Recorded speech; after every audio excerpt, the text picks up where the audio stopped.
Welcome my YouTube channel Sir Muhammad Izzat Khan. Lecture number 203, chapter number 6, integration in sample number 1.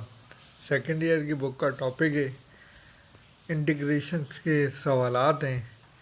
Integration का जो formula है X की power N D X is equal to X N plus one upon N plus one, यानी जो power होगी N उसमें plus one कर देंगे और एन प्लस वन से डिवाइड कर देंगे plus c integration sine t D t. Lecture number 200 अच्छी तरीके से याद कर लें, एक पेपर पे तमाम फार्मूले लिख लें, उसके बाद जो आंसर आएगा जो फार्मूले हैं वो याद हो जाएंगे तो उसका ये आंसर है minus cos T. Example number 1, पहला part integration sine 3x plus two D X. तो पुट करेंगे 3x plus two is equal to T, जहाँ जहाँ पुट करेंगे यानी 3x plus two D x. अच्छा, इसमें किस तरीके से पुट करना है और कहाँ पुट नहीं करना है, देखो एंगल के अंदर ये साइन 3x प्लस टू, ये 3x प्लस टू जो है एंगल है, थीटा है, इतना बड़ा थीटा है, यानी तो इस इतनी बड़ी वैल्यू को टी के बराबर जो भी वैल्यू थीटे के अंदर आएगी उसको हम टी के बराबर लेंगे, तो डी एक्स को भी डी टी में कन्वर्ट करना पड़ेगा। करके दिखाता हूँ मैं आपको, करके देखते हैं। D upon D X with respect to X, तो एक्स से करेंगे तो बोथ साइड में D upon D X 3x plus two D upon D x, ये हमारा टी आ गया, एन एन थ्री कॉन्स्टेंट है बाहर आ गया, डी अपॉन डी एक्स ये एक्स आ गया plus d upon D x ये हमारा टू आ गया, is equal to D T upon D x. Three का three d x upon D x one होता है प्लस ये हमारा कांस्टेंट नंबर है, ये किसके बराबर है, ज़ीरो के बराबर है, D T upon D x. Three को वन से करेंगे तो क्या आ जाएगा, थ्री वन सा three plus zero is equal to D T upon D x, ये हमारा थ्री आ गया, D T upon D X.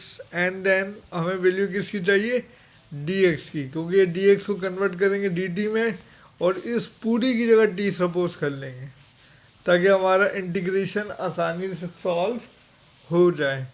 तो हमें मालूम है कि डी एक्स बराबर आ गया डी टी अपॉन थ्री के, डी एक्स यहाँ डिवाइड था वहाँ लेके चले गया डी एक्स और थ्री को डी एक्स के नीचे ला के डिवाइड कर दिया, तो डी एक्स बराबर आ गया डी टी अपॉन थ्री के।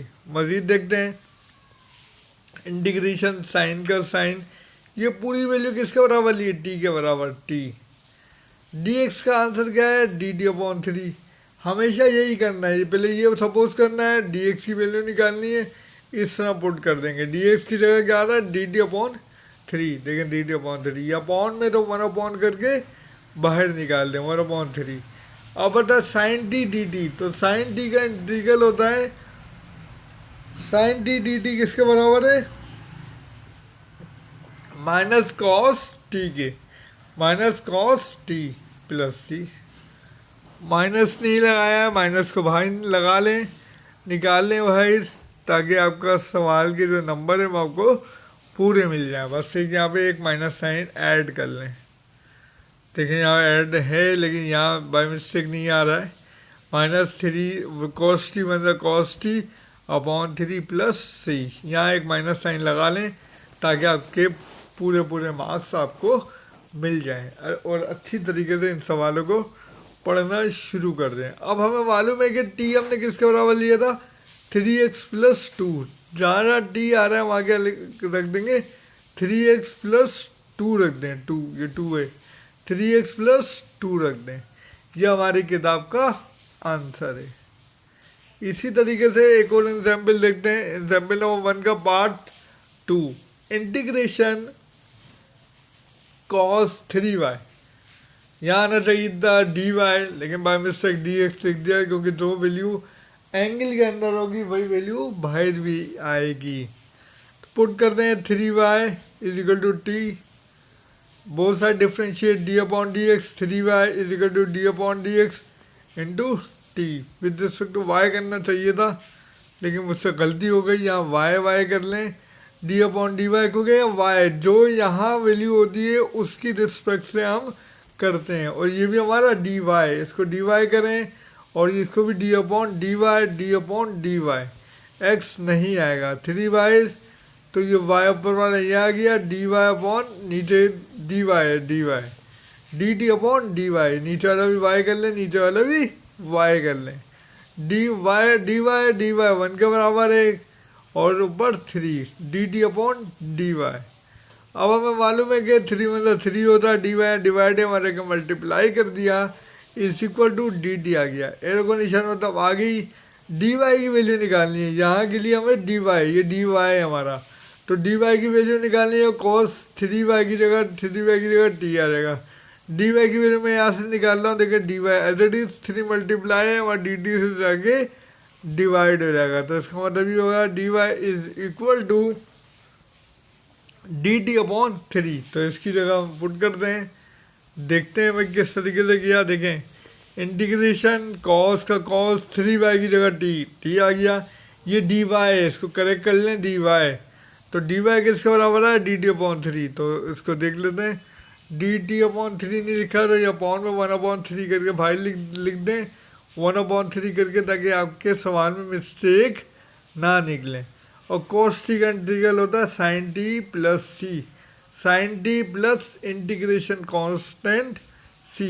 अब हमें मालूम है टी किसके बराबर है, 3y के, टी की जगह 3y रखते हैं और ये 1/3 बाहर आएगा, क्योंकि ये अपॉन में डी टी अपॉन 3 है, तो ये डी टी तो लिख दिया आपने, अपॉन का 3 नहीं लिखा, तो ये 1/3 अपॉन में साथ साथ चलते रहेगा, यानी इसका आंसर आ गया साइन 3y अपॉन 3 प्लस सी। ये हमारी बुक का भी आंसर है, साइन 3y अपॉन 3 प्लस सी। एक और सवाल को देख लेते हैं, integration sec square 2ax dx, तो put 2ax is equal to T, मैंने पुट करने के इससे पहले डी अपॉन डी एक्स, क्योंकि x की वैल्यू है दोनों, तो डी upon D x, 2a constant number है, तो इसको हम क्या करेंगे, बाहर निकाल देंगे। देखें बाहर निकालते हैं, ये 2 है, अब D x upon D X, क्योंकि x बचा है तो D x upon D X 1 होता है, D T upon D x, 2a बनता 2a D T upon D x, 2a dx is equal to D T. मुझे किसकी वैल्यू चाहिए, dx की वैल्यू चाहिए, तो मैंने क्या किया 2a dx is equal to D T. अब अगर मैं dx की वैल्यू निकालूंगा तो 2a जो dx से मल्टीप्लाई है वो dt के नीचे आके अपॉन में डिवाइड होगा। देखें इंटीग्रेशन सेक स्क्वायर 2ax किसके बराबर लिया है, t के बराबर, ये t आ गया, dx की वैल्यू मैंने यहाँ से निकाली, 2a मल्टीप्लाई था dt से नीचे डिवाइड हुआ, तो D T upon 2a, 1/2a करके बाहर आ गया, under root sec square T D T. अब sec square T D t बराबर होता है 10t के, किसके बराबर होता है 10t, integration sec square T D T ये बराबर होता है 10t के। लेक्चर नंबर 200 चेक कर लें, प्लस इंटीग्रेशन कांस्टेंट c।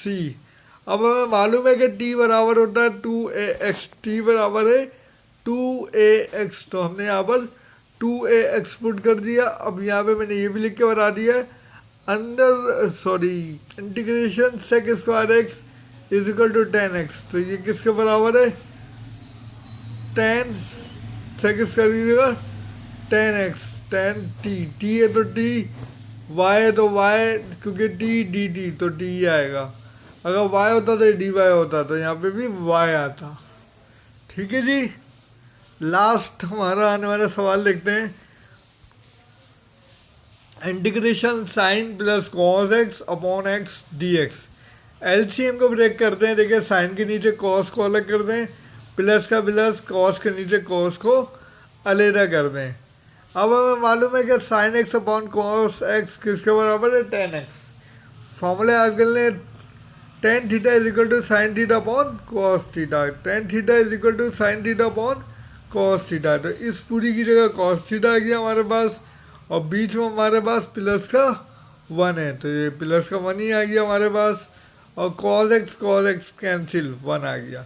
अब इंटीग्रेशन और डी एक्स को दोनों से मल्टीप्लाई करते हैं, integration 10x dx plus integration 1 dx। Okay जी, अब हमें मालूम है इंटीग्रेशन 10x dx बराबर होता है ln sec x, ln sec x, ln sec x, इसको याद कर लें। प्लस अब मैंने आपको बताया था जब बीच में वन आ रहा है, कुछ नहीं होता तो क्या होता है, वन होता है। इंटीग्रेशन का साइन और dx, इसका आंसर होता है x। और ये प्लस का c, इंटीग्रेशन कांस्टेंट हमने यहाँ पर यूज़ किया है।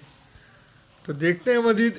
अब हमें मालूम है इंटीग्रेशन 10x dx ये बराबर होता है ln sec x plus c के। तो ये ln sec x प्लस ये पूरी वैल्यू जो है इंटीग्रेशन 1 हो या कुछ भी ना हो, इंटीग्रेशन dx, तो ये x के बराबर होता है। Thank you very much. इस अपनेपन के साथ अपना बहुत बहुत ख़ास ख्याल रखिएगा।